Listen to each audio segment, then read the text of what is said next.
देसी हेल्थ गुरु की तरफ से तमाम सामीन को अस्सलाम वालेकुम। और नाज़रीन, आज आप भाइयों की खिदमत में एक इत्तला का नुस्खा पेश कर रहा हूँ जो बहुत ही अक्सीरुल कुव्वत और जनाब बहुत ही लाजवाब टोटका है। यह खसूसन उन हजरात के लिए जिन्होंने बहुत ज़्यादा मुश्तनी की है, अभी नफस सुकड़ गया है, नफस जो है बिल्कुल तीला बन गया है और उसमें रगें भी बिल्कुल जो है बेजान हो गई हैं, खून की गर्दिश बंद हो गई है। तरह तरह के तला, तरह तरह के जनाब जो है मशहूरियों वाले तला इस्तेमाल कर लिए हैं कि जिनमें लिखा होता है नफस इतना लंबा हो जाएगा, ये हो जाएगा, वो हो जाएगा, लेकिन नाज़रीन एक 0% भी फ़र्क नहीं पड़ा। तो उन भाइयों से मैं गुजारिश करता हूँ कि उनके लिए ये नुस्खा लेकर पेश हों, लेकिन सबसे पहले आप भाइयों ने अंदर से कोई दवा खानी है जिससे आपके अंदर मादा मनविया पूरा होगा। मादा मनविया पूरा होकर नफस में उसकी जनाब कुव्वत और हरारत पैदा होगी, तो उसके बाद नाज़रीन आपने जो है नफस के लिए तिला यूज़ करना और तब ही तिला आपके नफस के ऊपर काम करेगा। ऐसे आप चाहे लाख रुपए वाला भी तिला इस्तेमाल कर लें, आपके नफस के ऊपर नाज़रीन काम नहीं करेगा जब से अंदर आपके मादा मनविया की कुव्वत और मादा मनविया की थैली फुल नहीं है। तो आपके लिए तिला का नुस्खा पेश करूं, आपसे गुजारिश करता हूं कि देसी हेल्थ गुरु को लाइक, सब्सक्राइब और शेयर करें।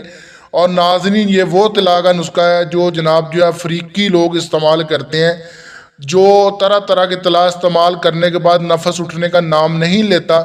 तो ये आखिरी तिला नाज़रीन वो इस्तेमाल करते थे और यकीन माने कि जो बंदा 20 साल भी जिसने मुश्तनी की हो उसका नफस भी एक हफ्ते में उठ के ऐसे खड़ा हो जाता था कि जैसे जनाब जो है ना किसी पौधे को पानी लगाए वो जनाब जो है कुव्वत पकड़ लेता है।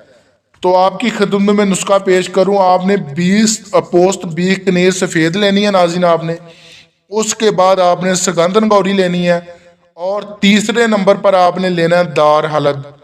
तीनों चीज़ों को मसावी और वज़न आपने लेके नाज़रीन एक हफ्ते के लिए आपने ये 3 चीज़ें ले लेनी है और दूसरे हफ्ते के लिए आप दोबारा पंसारी से फ्रेश लेके इस्तेमाल करनी है नाज़रीन। इन तीनों चीज़ों को लेके आपने रोगन, शीर, मीश, जनाब ये भेड़ का दूध होता है, इसमें आपने जितना इसमें थोड़ा थोड़ा डाल के आपने इसमें आपने ये तीनों चीज़ों को आपने खर्ल करना है जनाब। सफ़ू पहले मैं आपको कहता हूँ इसका हल्का सा सफ़ू पंसारी से मोटा मोटा बनवा लें ताकि आपको खर्ल करने में आसानी रहे।